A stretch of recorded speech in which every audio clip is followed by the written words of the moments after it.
Almost 1 year after the release of the console version of Rust, a game which has left players more satisfied than they've ever left any woman, the makers of the console version of Rust, D11, have decided to take on another game.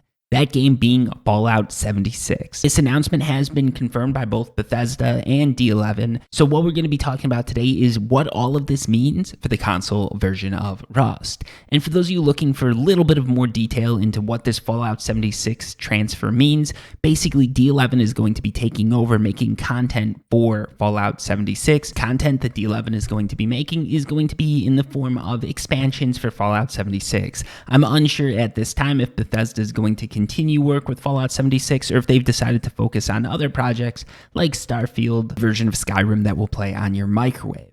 Now, getting back to the D11 announcement, here is what this means for the console version of Rust. What I'm going to be doing is I'm going to be going over basically two different narratives. There's the narrative that is sort of being portrayed by D11, and this isn't anything official, but if you read between the lines, this is sort of what they're hinting at. There's going to be different teams working on Fallout 76 and the console version of Rust. There's no overlap between the teams. The teams don't even use the same bathrooms that I added in there. But basically, the teams have no contact with each other. The teams aren't intermingled. It's not like they're pulling devs off the console version of Rust and putting them into Fallout 76. So there should be no issues whatsoever. Fallout 76 is a separate project with a separate team, and that will not affect the release cycle for the console version of Rust. Now, let's jump into the second narrative, and in my opinion, the better narrative, my own narrative. So for those of you who don't know, I'm a software developer. I work in the software industry and I have some insight into how a lot of these things work. I have never worked with anyone at D11, at least to my knowledge, and I really don't have any insight into how their teams work.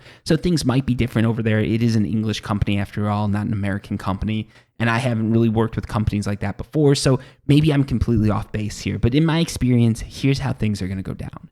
Initially, teams are going to be separate. Fallout 76 is going to be worked on by different developers than the ones working on the console version of Rust. But there will be some overlap. For instance, some of the better developers that you have are going to go into the sexier, the sleeker, the more interesting projects.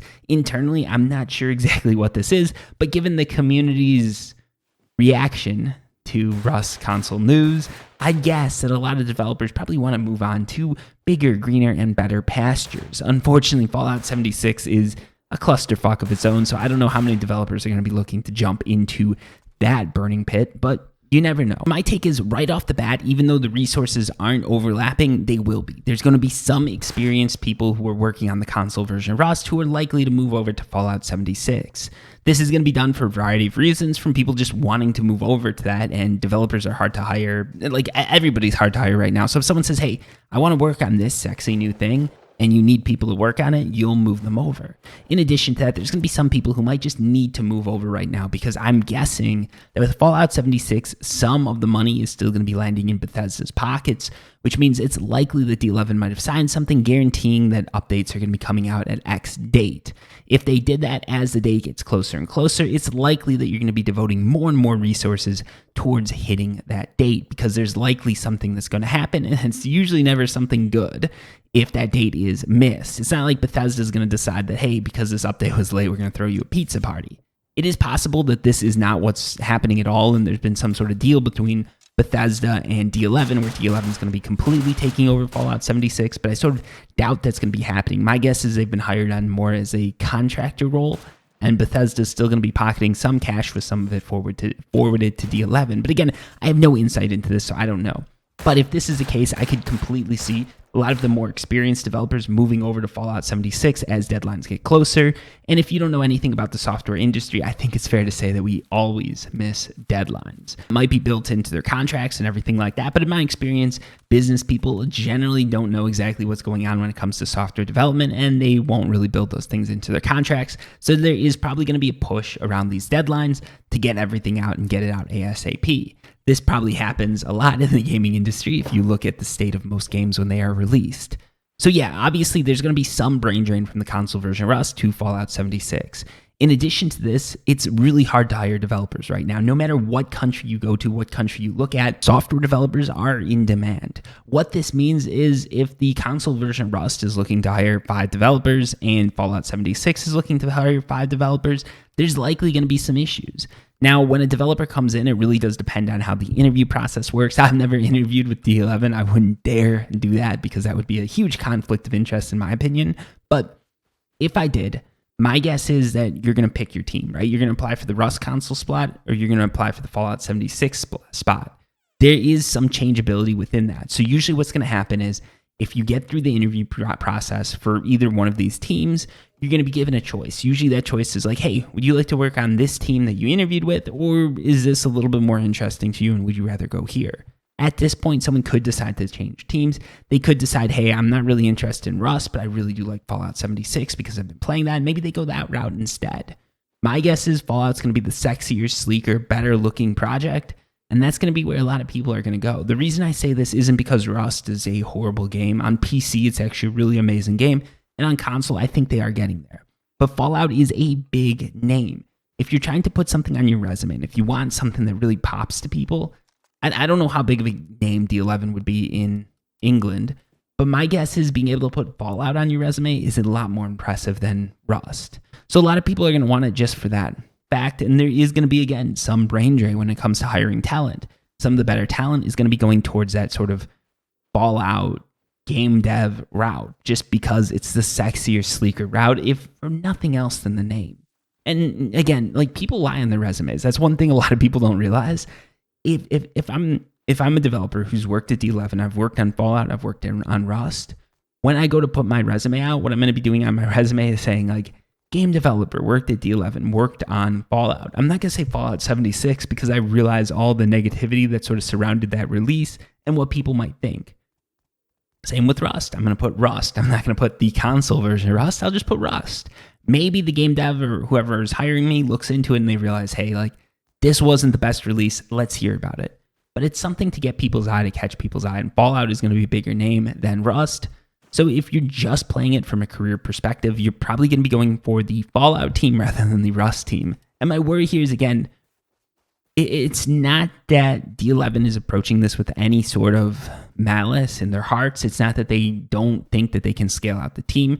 My guess is they're looking at it from the fact that, hey, we can expand this team. We're going to get more people in. We're going to have two teams working on this separately. There's going to be no brain drain from the console version of Rust over to Fallout 76.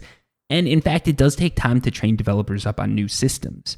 So from a business perspective, it doesn't make sense for a developer to be switching. If someone's been working in the code base of the console version of Rust, you really don't want them working on another code base because they're not as familiar with that code base. You've already paid to get them trained up in this code base. You just don't want to do it in general, but that's not the reality. If someone working on the console version of Rust is getting a little bit bored, Fallout 76 is the perfect opportunity for them to jump into something new and work on a bunch of new and interesting problems. Or at least that's what people in the industry say. It's always a new and interesting problem. It's never an old problem that you've been working on for the last 1 year, like community servers. So there's probably going to be people jumping boat just to do that because it's more interesting for them personally. And honestly, I don't think anyone in the Rust community or any community should hate on someone for doing that. These guys and girls, they're just working a job trying to advance their career. They should be making the choice that is the best choice for their career. That choice might not be the best choice for D11. It might not be the best choice for us, the players, but we're not the ones paying the bills at their house. We're not the ones supporting their families. That's them. They're not looking at D11, or they shouldn't be looking at D11, in my opinion, as a company that's going to employ them for life. They should be looking at a company that they're working on right now, and if they get the opportunity to improve their skills, they definitely should do that. And that's like, there should be no hate from us on that. We should all understand, like, everybody works a job, or a lot of us have to work jobs, and that's just the reality of the world. Unfortunately, this does mean that D11 taking on Fallout 76 will likely have a slightly negative effect on the console version of Rust no matter what. To wrap things up, my guess is D11 is approaching this with a sort of open mind. They're just trying to expand their company. They're doing what any good business should do. Unfortunately for the players, this likely means that we're going to be getting less updates rather than more updates. And it's likely a net negative for us if we're just looking at it from the console version of Rust perspective. Long term, maybe D11 becomes a bit bigger company. They get more players, they get more money. They can actually put more resources into Rust, but I don't know long term. Short term, I think this is going to have a bit of a negative effect on us. And depending on what contracts they signed, what they're looking to do with Fallout 76, the effect could be a lot greater than I'm predicting. What we will have to do is just wait and see. And we can tell basically what's going on by the frequency of updates. So for those of you saying that all the updates released recently have been complete BS, they don't make any sense, why is everything going so slow? Maybe this is a reason. Maybe in the background they've been switching devs over, gearing them up to work on Fallout 76. I don't know. Like, we did get Oil Rig. That was great, but community servers are way behind schedule. The Power branch is way behind schedule. And as far as staging goes, outside of fishing, we haven't really had any new update on things that we might be getting. So we're just going to have to wait and see. But honestly, this does leave me a little bit sort of pessimistic about what's going to be happening in the future. But I would like to wish D11's success. I don't want to see anyone fail. I don't want to see any companies fail. And hopefully they can come out with Fallout 76 strong, put out some really good updates, and move that momentum into the console version Rust and make this game just all that much more better. Also, if anyone working at D11 has made it this far, what are the chances we could get some Fallout skins in Rust? That would be pretty awesome. And honestly, that would alleviate a lot of my concerns. Anyways, thank you so much for watching, and until next time, peace.